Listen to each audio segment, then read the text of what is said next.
J'ai reçu un message privé sur Facebook d'une personne qui s'occupe du casting officiel de la France à un incroyable talent, me demandant si j'étais intéressé de participer à l'émission. Et c'est vraiment sérieux, c'est pas des conneries. Oh mais qu'est-ce que t'attends, vas-y. Attends, c'est pas si simple que ça. Il faut que je réfléchisse un petit peu avant. Ça fait plaisir de recevoir une proposition comme ça, mais il y a plusieurs mais. La première chose, c'est que moi, je fais des petites blagounettes et depuis peu un peu de scène. Donc déjà, je suis pas un professionnel de la scène et en plus pour moi, monter sur scène, c'est pas un incroyable talent. Je veux dire par là que ça a déjà été fait. Et le truc que je comprends pas dans cette émission, c'est comment tu fais pour départager un mec qui jongle avec des poules et un labrador qui fait du vélo. Moi, j'ai pas les compétences pour choisir. C'est pour ça qu'il y a un jury dans Incroyable Talent. Et ça, c'est bien et c'est pas bien parce que si avec une salle pleine où les gens rigolent, ça irait. Mais là, t'as la salle pleine plus 4 personnes qui sont bien éclairées. Et même si la salle rigole à fond, si eux ils rigolent pas, tu peux te faire virer. En plus, quand je vais arriver sur scène, forcément ils vont me parler en me faisant sûrement la petite vanne. Bonjour monsieur le grand Schtroumpf. Ou alors, ah c'est le commandant Cousteau. Et moi je pourrais pas leur répondre ta gueule parce que c'est eux qui choisissent. Mais bon, c'est vrai que je crains beaucoup le jury. Déjà, il y a Hélène Ségara et Marianne James. Donc deux professionnels du chant. Donc déjà,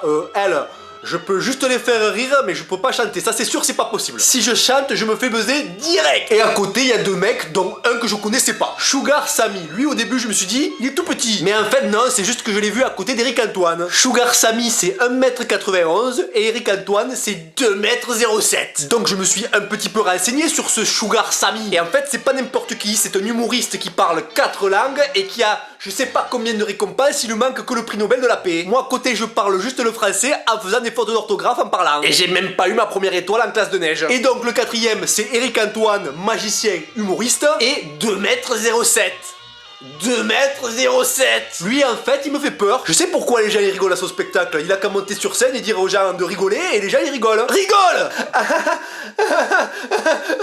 Et en plus des 2m07, il a 20 cm de cheveux au-dessus. C'est-à-dire que lui, si tu l'invites chez toi, il t'enlève l'étoile d'araignée que t'as au plafond. Voilà, c'était un peu pour parler du jury, mais je les adore tous, ils sont super. Ouais, je commence déjà à mettre un peu de pommade, on sait jamais. Après, imagine, je vais à Incroyable Talent.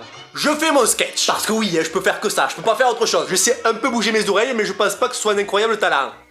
Je commence mon sketch et en plein milieu, je me fais buzzer. Le buzz, c'est pas comme The Voice, ça veut dire que c'est pourri. Là, moi, je dois continuer comme si de rien n'était. Alors qu'en face de moi, il y a une personne qui n'a plus du tout envie de me voir. Et le sketch, en plus, il doit pas durer plus de 3 minutes. Donc je me dis, c'est bon, le gars, il aurait pu attendre 3 minutes, quoi. Et à la fin, quand t'as fini, tu dois écouter le gars qui t'a buzzé pour t'expliquer pourquoi il t'a buzzé. Alors que c'est simple, c'est juste que je le fais pas marrer ou qu'il aime pas ma gueule. Et suivant ce qu'on me dit, mais moi je peux devenir botch. Sauf si c'est Eric Antoine. Lui je dirais oui monsieur. Donc voilà, donc maintenant qu'est-ce qu'on me demande? On me demande de faire 2 vidéos. Une vidéo avec le sketch que je voudrais faire là-bas et une petite vidéo de présentation. Et si ça leur plaît, je devrais monter à Paris pour faire le sketch devant le jury. Voilà, vous savez tout. Donc maintenant, moi je voulais juste avoir votre avis. Donc dans les commentaires, mettez-moi si vous trouvez ça bien ou pas. Parce que c'est vrai qu'il y a des pour, il y a des contre, tu peux vite passer pour un con à la télé. Mais après voilà, c'est aussi une chance, une opportunité de passer à la télé devant plus de 3 millions de téléspectateurs. Et ça fait beaucoup. Allez, dis-moi ce que t'en penses et moi je te dis à très bientôt pour une nouvelle vidéo. Allez,